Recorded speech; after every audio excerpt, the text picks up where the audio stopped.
Hi, good evening, friends. So good to be back on YouTube live with all of you guys. Um, this is Dr. Aishvarya Kaushik, and guys, we've started with the month of October, right?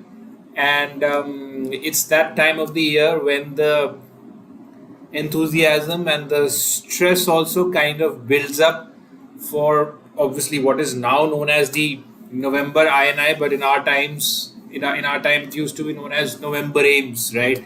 So we used to gear up um, with full enthusiasm with our preparations, the final stages, right?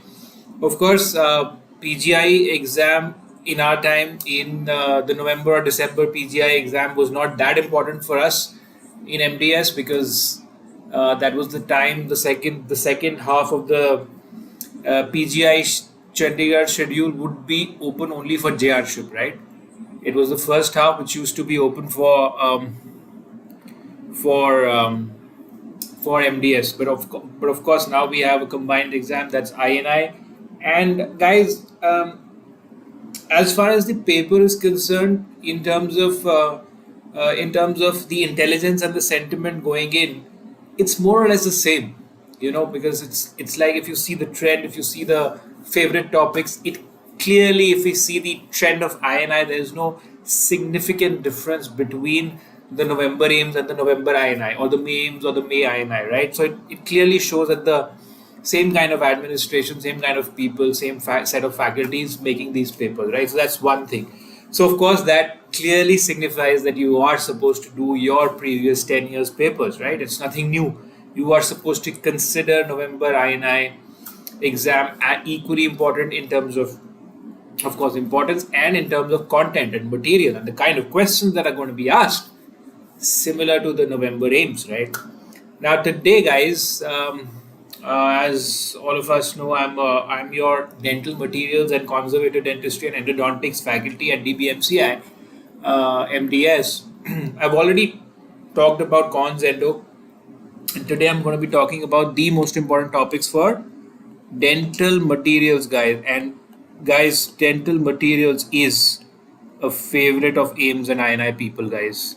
No doubt about this. It is a, you know, on one hand, you have from cons endo, you have traumatology, and that is, of course, out of the entire cons endo. Somehow the AIMS people have, yeah, hi, good evening, guys. Somehow, people have traumatology as favorite. As far as dental materials is concerned, it's the spectrum is huge as far as their favorite topics are concerned. So I'm going to be starting right from the top, right? So the first topic that is important, guys, is your mechanical,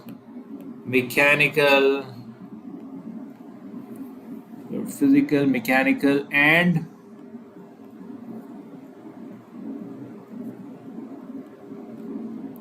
chemical properties, guys, right? Physical, mechanical, and chemical properties. From here, you're going to be getting all types of questions. For your solids, as far as solids are concerned, you're going to be getting all sorts of questions from your stress strain graph, guys. So all the understanding of the stress strain graph, whether we're talking of the proportional limit here or the elastic limit, what is the minor difference between proportional limit and elastic limit? Guys, I'm only talking about the about the topics here, so I'm not going to go into the lecture part of it. Otherwise, this is a never-ending thing. It would become a 20-hour lecture. But anyways, so I'm talking about the highlights here. So the similarity and of course the slight difference between proportional limit, elastic limit, the yield strength, the ultimate strength, right? And the derivatives from this graph, guys. That's very important. So the slope of the stress strain curve is going to give you modulus of elasticity, what is the resilience, what is the role of resilience in impact strength, what is ultimately the the ultimate strength, the entire area, what is that known as toughness, right? And what are the various factors on which toughness depends, like ductility and the ultimate strength. So all of these variables, guys. Yeah, of course, Anna. color shade, Vita guide. I'm going to come to that. As of now, I'm only talking about the physical properties of the solids, right? So all of these brittleness, what is the relationship of brittleness to ductility? All of these are extremely important, guys. So that is in a nutshell as far as resilience, stress strain, etc. is concerned. Now, the liquid part of your modulus of elasticity is again another favorite with the AIMS and INI people, and that is your viscosity. The difference is that here, specifically, we're not talking of the stress in general, it's the shear stress. So, of course, it's the stress versus strain rate, but the difference is here we have shear stress specifically because you're supposed to apply an external shear force for a liquid to, flow. And then we're talking of the strain as a function of time, right? So, it's the strain as a function of time, or in general, on the x-axis, you have the strain rate, right? So in this, we have the four types of graphs: the classic Newtonian, the pseudoplastic, the dilatant, and the plastic, right? So they're going to give you basically A, B, C, D, or 1, 2, 3, 4, and they're going to ask you what stands for what graph represents what, right?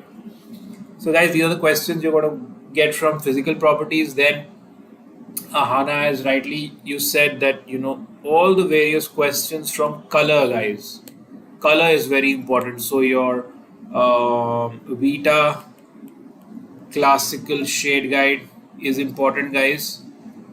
I don't expect you to remember the order of all the 16 shade tabs, no, but you should at least remember the first four and the last two in terms of value, right? So the order of value, for instance, the highest value is B1 and the lowest or the darkest color is C4, and a couple of the first four and the last two, that's it, right? So with that, you'll be able to solve a question in which they're going to ask you as to arrange these shade tabs, or which of the following is correct in terms of the shade tabs arranged in the order of decreasing value.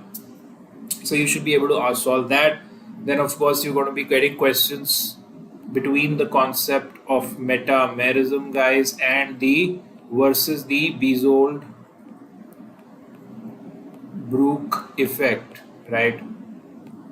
That's another set of questions that you can get, right? Then there is another question in which not just the Vita classical shade guide, but you have the Vita 3D master, right? So you are going to get a question in which there are three steps. For instance, with Vita classical shade guide, you basically select your shade within 5 to 10 seconds in just one look, right? You don't have to do any deep analysis. With Vita 3D master, as the term suggests, it's proper three steps in which you're going to sequentially zero down to that one closest shade, right? And the order that you follow is value. First you select the value or choose the value, then the chroma, and then finally the hue. Of course, irrespective of whether we are dealing with Vita classical shade guide or Vita 3D master, you are of course the most important of the three is value, right? Irrespective. So in general, for shade selection, value is the most important, right? So of course all these are greater details, but just for perspective, I do have to discuss a few of the important specifics as far as questions are concerned. Otherwise this kind of a session doesn't make any sense, right? So that was about the color. Then guys, please do remember tarnish and corrosion. That is another important thing in which you can get an image based question, in which you can have a situation. For example, you can have a class 1 caries in which there is a restoration. The base of the restoration is in close contact with the dentine. In other words, dentinal fluid is acting as the anode, the surface acting as the cathode, right? And an electrochemical cell is generated, and basically concentration cell corrosion happens, right? So it's a type of corrosion happening within the same restorative material of the same material, right? So it's an amalgam restoration, despite the fact that the composition is the same, because we're talking of the same restoration. We can have a possibility of an electrochemical cell being generated. I do this in great detail. Our students at DBMCI MDS know this. We do this in great detail, and yes, one question is more or less fixed every year practically. So that's important, guys. Again, I'm not going to go into the details of each and every possible question, but do revise your previous 5 to 10 years papers regarding this first chapter. Very important. Then other applied concepts from physical and mechanical properties would be questions, a very favorite of the examiner. That would be Poisson's ratio, right? What is the, what is it based on? Law of conservation of mass, right? Law of conservation of mass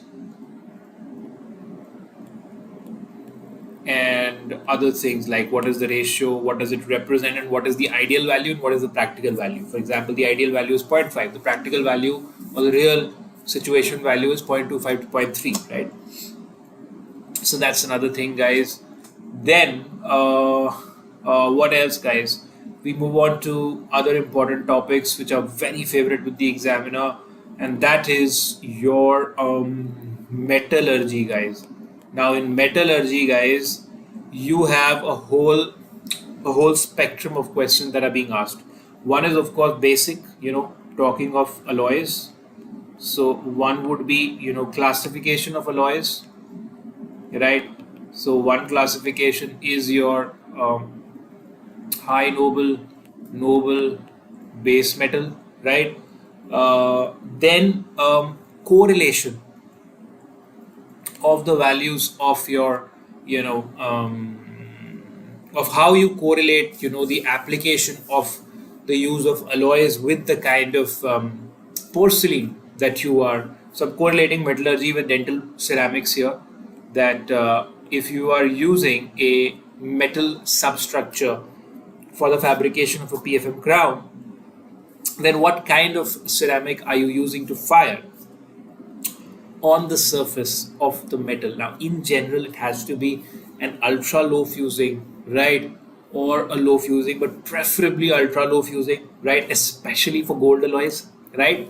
Why? Because the temperature, sintering temperature, less than 850 degrees Celsius, you don't want it to, you don't want your substructure alloy to kind of creep or, flow or liquefy, right? You want its structural strength and integrity to be maintained. So that's how, in AIMS, these people ask you correlative questions, right?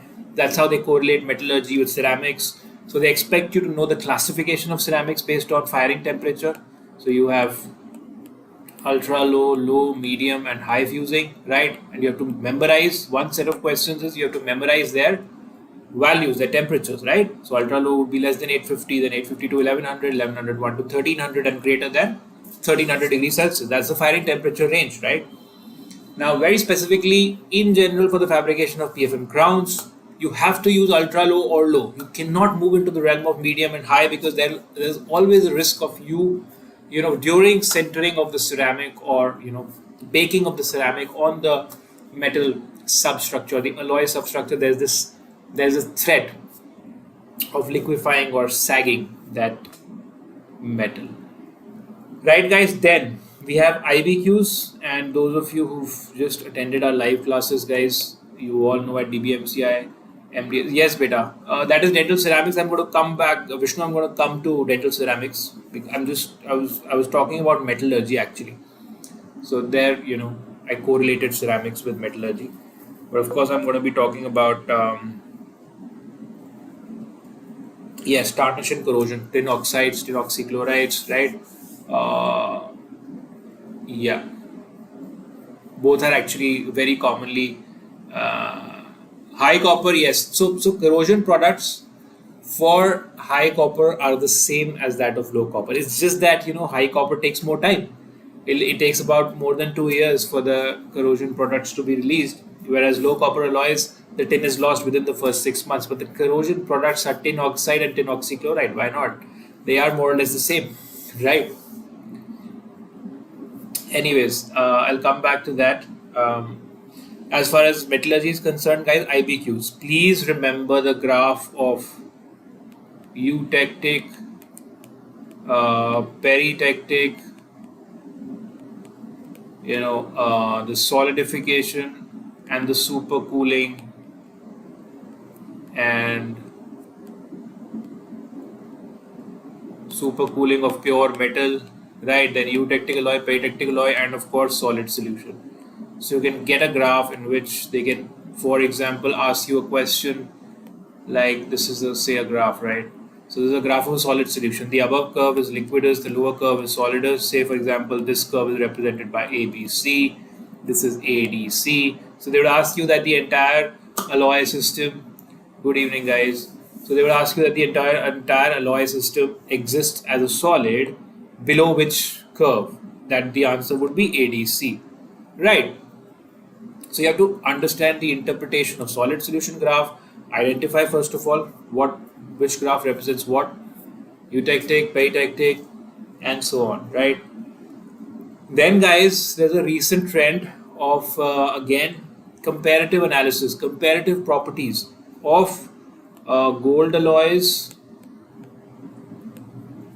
versus base metal alloys, right? So for example, the density of gold alloys is almost twice that of the density of base metal alloys, right? This was a recently asked INI question, right? Beta peritectic alloy we did in great detail in our class. I hope so peritectic alloy is basically alloy with limited solid solubility, right? So just like silver copper is a eutectic alloy and silver tin is a peritectic system, right? So we did that in great detail. Both of them basically represent limited solid solubility. They're very characteristic patterns, characteristic look, supposed to identify that, right? So for example, coming back to metallurgy, a recent question in INI this year, May INI, was density of gold alloys is double that of the density of base metal alloys, right? Almost double. If you talk about the rigidity, then that is the exact opposite. For instance, the rigidity of a base metal alloy, or the modulus of elasticity, is almost double that of the rigidity of gold alloys. So these are the applied things that can be asked, right? Then from metallurgy, they're going to ask you about, guys, commercially, yeah. So a base metal alloy, within base metal alloy, you have commercially pure titanium, right? So they want to ask you properties like the lowest density out of all these alloy systems is that of commercially pure titanium or the titanium alloy, right? Then from titanium perspective, they are going to ask you applied questions like titanium is supposed to be welded or soldered in preferably laser welded in vacuum, or basically in the absence of air, basically in the absence of oxygen. So it can be either vacuum or an inert gas atmosphere like argon or helium atmosphere, right? So basically you don't have to have oxygen. Why? Because at high temperature, specifically greater than 850 degrees Celsius, titanium kind of oxidizes very, very rapidly and angrily, vehemently. So basically a very thick layer of titanium dioxide is formed on the surface, which is poorly adherent. So it basically hampers the properties of titanium. It makes its surface weak and brittle and prone to fracture, because that, not the titanium itself, but the titanium dioxide layer that gets deposited as a very thick layer beyond a temperature of 850 degrees Celsius. So whenever you are melting titanium completely for casting purpose, then also you need either a vacuum or an inert gas atmosphere. When you are welding it, when you're soldering it, then also you need to liquefy localized areas of titanium. Then also you need to basically take it to a temperature beyond its melting temperature. And what is that? 1662 degrees Celsius. So basically greater than 850 degrees Celsius. So then also you have to kind of ensure that oxygen is not there, right? So that's a very specific question that these guys ask from titanium, right? And please remember, titanium alloy is also a base metal alloy. Then from metallurgy, a very important, so I've talked about soldering. When you talk of soldering and brazing, you have to know the various fluxes and the anti-fluxes, right?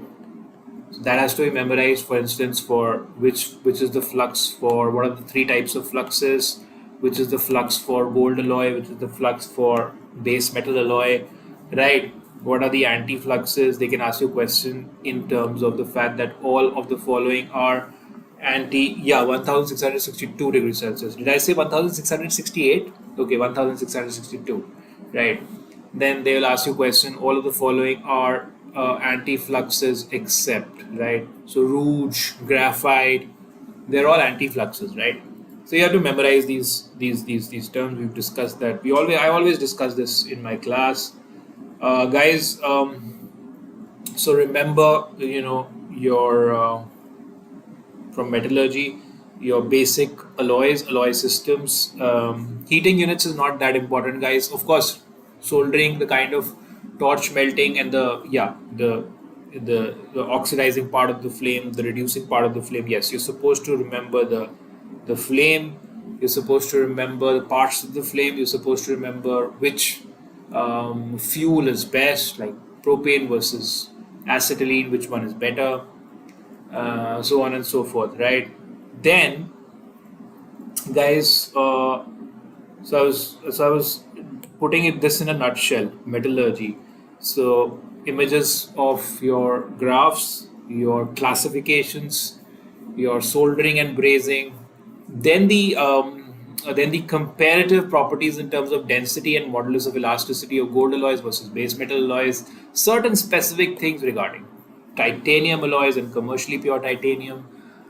Then the applied part from metallurgy would be in relation to the investment material and dental waxes, guys. So, of course, you can understand that as a separate chapter, or in your head while revising. When you're approaching the exam, you can, kind of mix it together and do it as one big metallurgy spectrum, right? So, you have to revise whenever you're doing metallurgy, guys. Revise dental waxes and revise your investment materials, right? And because we're talking of alloys and various types of metallurgy aspects, another important topic is wrought alloys. So all this is extremely important, guys.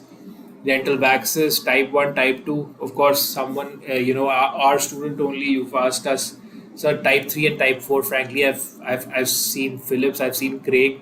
I just saw type 3 base plate wax, but I somehow have not been able to find pattern waxes type 3 and type 4, guys. I'm sorry.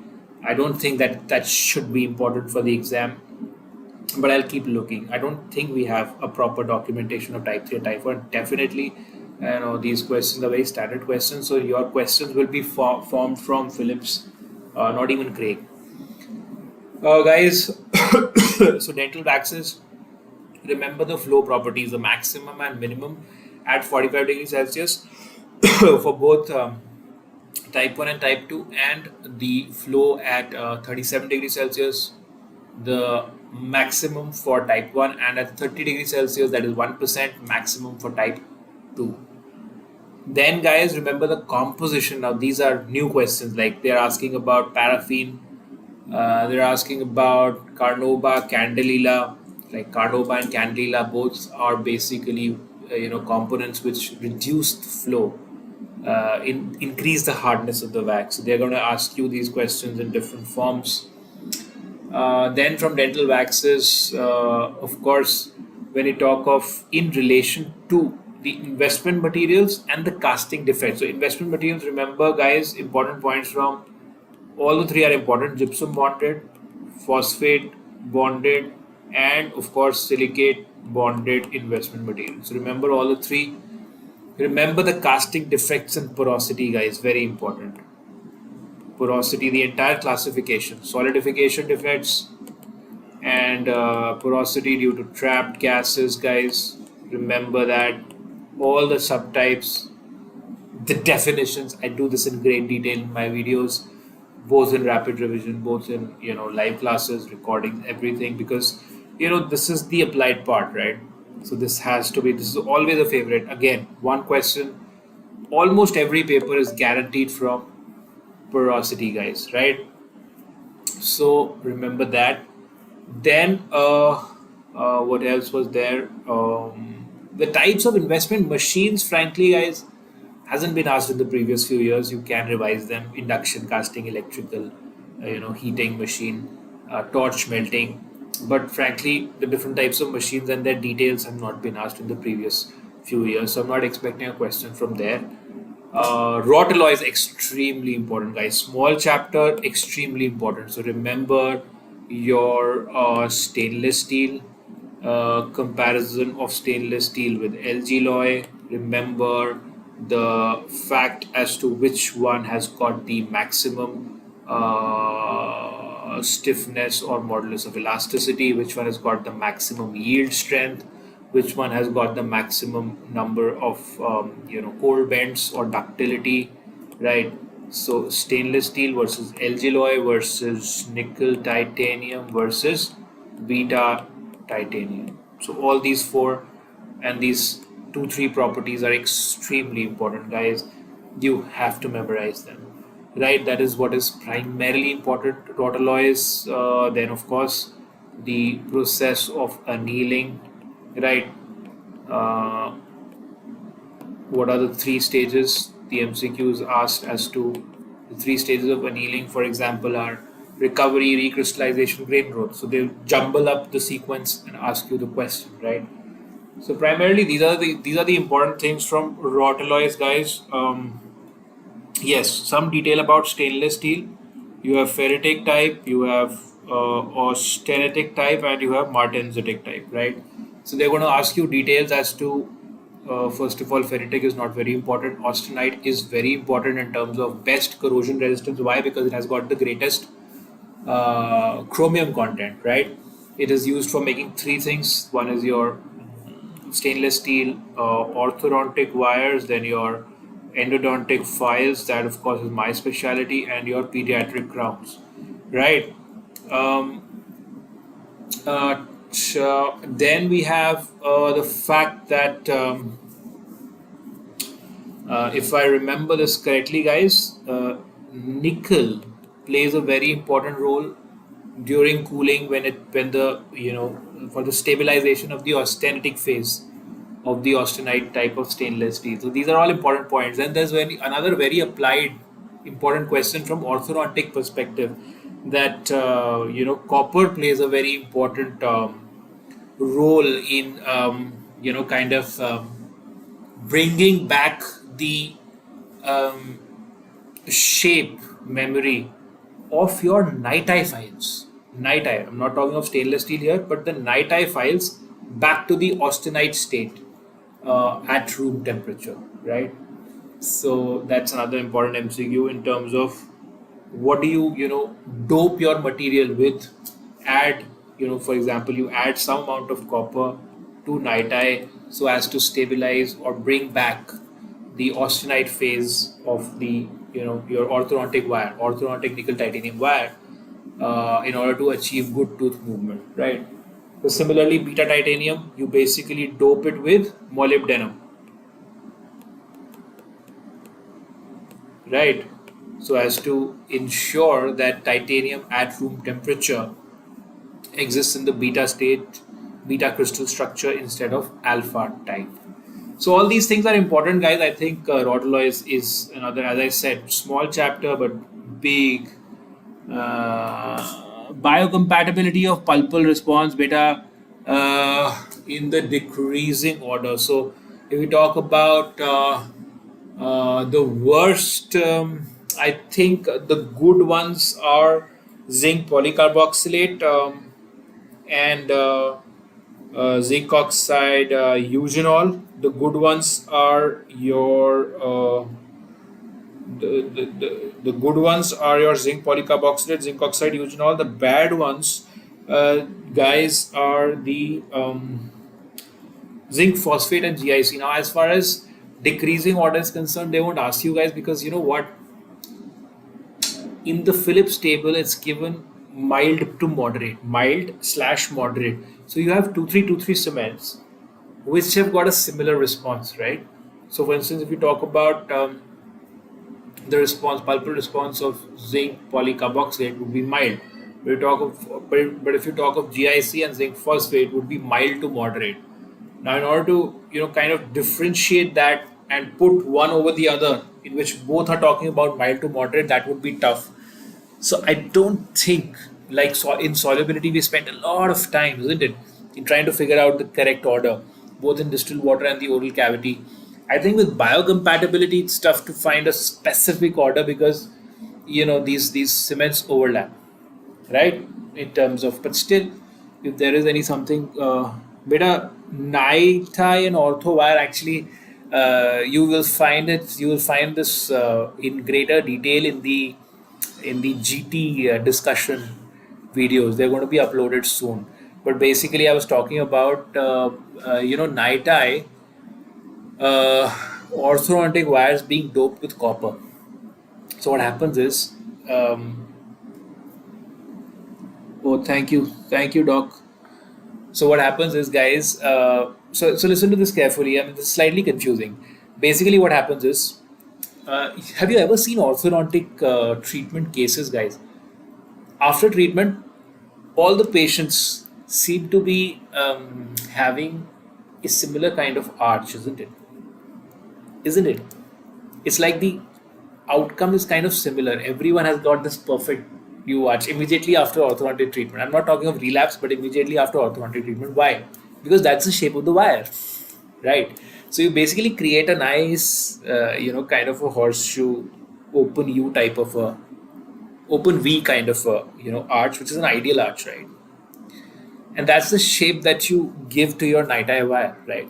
Now this shape, and ultimately all your teeth are going to are supposed to be aligned within that 1.5 to 2 years of orthodontic treatment time completion.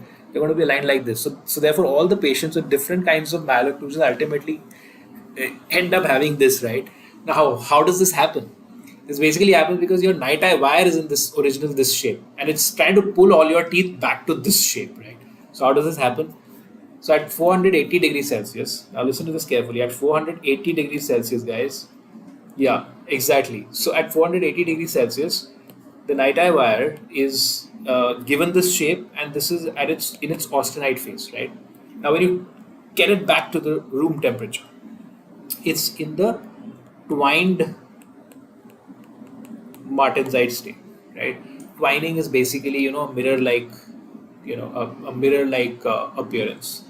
So that's twined martensite phase. This is room temperature. Now, of course, for instance, Dr. Libra, you're saying you got your orthodontic treatment done, right? So all of us, different orthodontic cases will have different positions, different malpositioning, right? So when you're basically bonding or you're basically attaching your wire to the brackets that you've placed, you're going to slightly, plastically deform this wire, basically take it to its yield strength, deform it slightly, plastic deformation 0.1 to 0.2% of the total plastic deformation, right?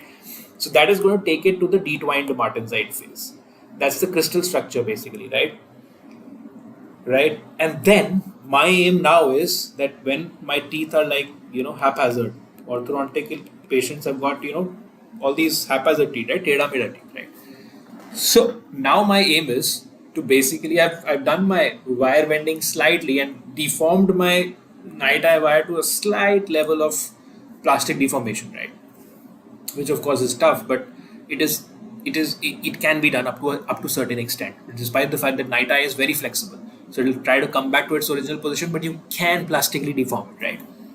Now, my aim is to basically get these teeth back to the ideal shape, right? So I add some amount of copper, which basically tries to bring the detwined martensite phase back to the austenite phase, but at a lower temperature, and that is the oral cavity temperature, right? That's 37 degrees Celsius.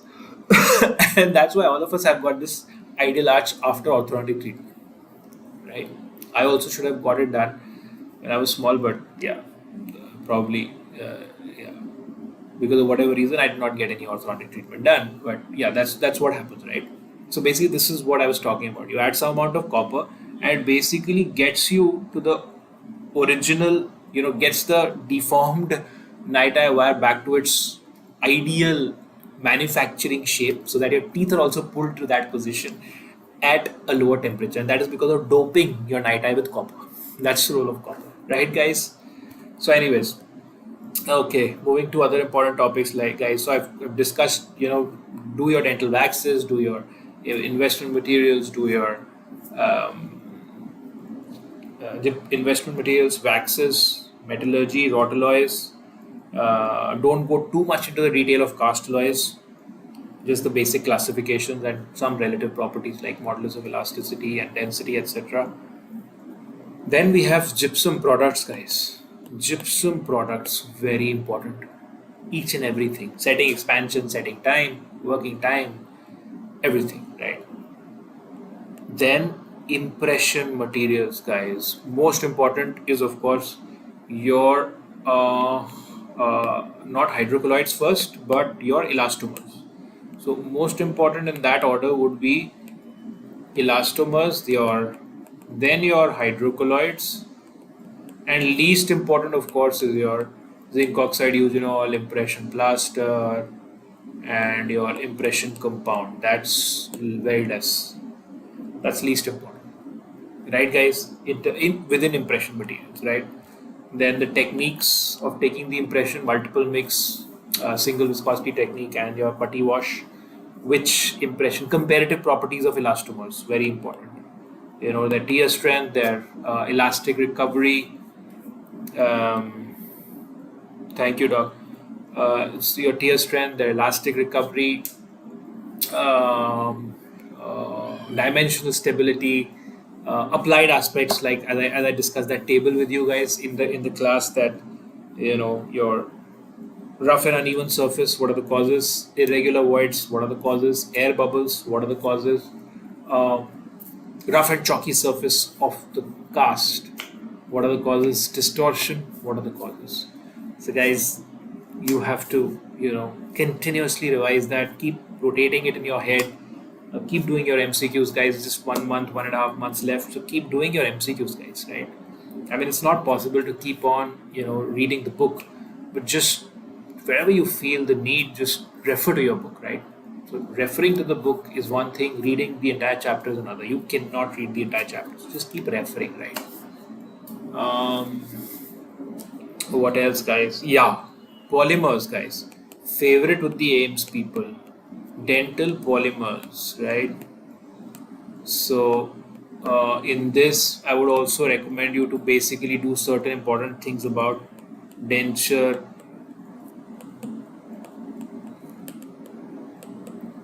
base resins. This is a very interesting bit of gypsum bonded and phosphate bonded. We discussed that in detail in the class, right? So the difference is that, of course, with gypsum bonded you use gold alloys, right? And with phosphate bonded you can use gold alloys, but it was basically developed for casting of base metal alloys. You cannot do casting of base metal alloys because their melting temperature, the fusion temperature, is beyond 700 degrees Celsius, and you cannot heat your gypsum bonded investment materials at a temperature greater than 700 degrees Celsius. So that was the basic reason, right? All right. So talking about denture based resins, one of you actually raised this doubt regarding a very genuine doubt regarding the fact that porosity takes place in which area. It's basically, the ideal answer is internal central portions of the denture base. So of course that corresponds to the palatal part. That also corresponds to the lingual flange, central lingual flange area of the lower denture. So in that sense, it's correct. But I would say the ideal answer is the central, internal central portions of a denture base. That's where the chances of porosity are maximum. Simply because when the heat is generated and the monomer starts to boil, heat is not dissipated very very fast from the central areas because you have surrounding dental stone, and dental stone is a bad thermal conductor, right? So heat is generated to a temperature of greater than 100.8 degrees Celsius. Your monomer boils, it volatilizes, it just goes out in the atmosphere, it boils out, right? And that leads porosity. Dental polymers extremely important, guys. In this, they're again going to ask you basically the properties and the values of polymethyl methacrylate. That's one. They're going to ask you some basics of addition polymerization versus condensation polymerization. Also remember that condensation polymerization and step growth polymerization are synonyms, more or less the same things, right? Then they're going to ask you the thickest area, internal thickest area, of course. Internal thickest area, internal thickest and the central areas. Very important, guys. It's mentioned in Phillips. Central areas, thickest and central areas of the denture base. So we'll have to find out the most appropriate option, which is, so basically you get the concept right. If you know the concept, you'll definitely reach the right answer. So the idea is that wherever heat buildup is there, and heat buildup would be there in the central portions, from where the basically the surrounding metallic portion, metal is a good conductor of heat, right? So you all made dentures, so denture is surrounded by the mold, metallic mold, right? So peripheral areas, right, the edges of the denture, the heat is generated, its heat is carried out, is thrown out by thermal conduction of the of the ring, metal ring in which you've packed your denture base. But the central portion is surrounded by your gypsum, your dental stone, that gets heated up to a temperature greater than 100.8 degrees Celsius, even when you have maintained your heating cycle at around 70 degrees Celsius. So yes, thickest area, of course, central area, yes, right? The central thickest area, and of course the internal areas, because again, it takes a, your denture base itself is a poor conductor of heat, right? So within the denture base, more porosity as compared to the surface of the denture base, right? So heat has to travel more distance from the central parts, internal parts of the denture base instead of the surface of the denture, right? All right. Beta Noop and Vickers. Vickers is the material of choice for gold alloys. Vickers test is the standard test for casting gold alloys. Brinell is also used for gold alloys, but the standard test. What do we mean by standard? When you're supposed to compare, I am one manufacturer of one. I am one company which is manufacturing, say, gold alloys. You are another company. I need to compare the hardness. And Vickers is the standard test for that's for gold alloys, guys. I think for base metal alloys, the answer should be Brinell. I'll check that out. You also check that out. I'll check that out. But if I'm not mistaken, then gold alloys is the answer. Casting gold alloys for Wicker. Cobalt, chromium, I'll check. Right, guys? Okay. And the order of addition polymerization, guys: initiation, chain growth, chain transfer, termination. That again is a favorite of the examiner. Right? Dental ceramics, guys. You have to know, of course, first the classification. Then you have to know the composition of the various types of materials. Like you have your what do we have in ceramics? We have the feldspathic. We have the IPS injection. This IPS Empress 1 and 2, right? Then we have the glass infiltrated ceramics, which are also known as incerams, right? Then you should know about Dicor, which is the first castable ceramic, right? So all these things we've discussed again in our classes in great detail. That has to be memorized, guys. Dental ceramics is very important. You have to know about zirconia. That's a favorite of the examiner. Very high probability of getting repeated. That the transformation toughening of zirconia. How does it take place? What phase transfers to what? Tetragonal to monoclinic. How does that happen? It happens by doping zirconia with yttria, right, or cerium oxide. Oh, what else do we do in? Yeah, Zirconia reinforcement, exactly. And yeah, so this is about it, guys. And finally, after discussing everything, guys, before sitting in the examinations, just about 1 month going into the examination, guys, you have to, definitely you have to do your 10-year papers, guys. And 1 week before the exam, just concentrate on 5-year papers. 1 day before the exam, concentrate on 3 years papers. But if you're sitting in INI, that does not mean that you do only INI paper. You have to do NEET paper. When you're sitting for NEET, you have to do both NEET and INI. You understand? When I say 10 years, that means 10 years of both, all the aims and the INIs and the NEETs and the AIPGs, whatever the nomenclature was at whatever point of time. When you're looking at, yes, hot isostatic pressed, that's IPS Empress 1 and 2, right? And when you're looking at, as I said, 1 week before 5 years papers, concentrate more. Of course, when you're doing 10 years papers, you're doing all the 10 years. 1 week before the examination, just concentrate on 5 years. 1 day before the examination, just revise the past 3 years. That's the protocol, guys. That's the algorithm. And your repeats should not be wrong, guys. Repeats should not be wrong. I mean, there will always be a set of controversial questions. We do all our efforts to get you to the final answer, but please remember those one or two controversial questions will always remain controversial, right?